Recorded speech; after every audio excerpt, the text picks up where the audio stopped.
Night 30 రూపాయలు drop పడింది. ఉదయాన్నే మా అమ్మ ఎగ్స్ తెమ్మని 20 రూపాయలు ఇచ్చింది. దాంట్లో 5 రూపాయలు మిగిలినాయి. మళ్ళీ కాసేపు అయినాక బొబ్బులకి వెళ్తాను.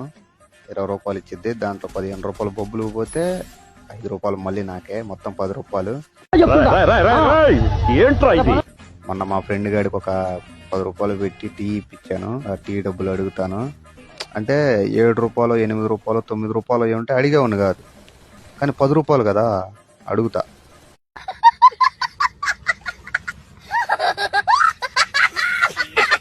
ఒకసారి అడుగుతా, ఇస్తే ఇస్తాడు, లేకపోతే ఇచ్చేదాకా అడుగుతా, కంపల్సరీ ఇస్తాడు.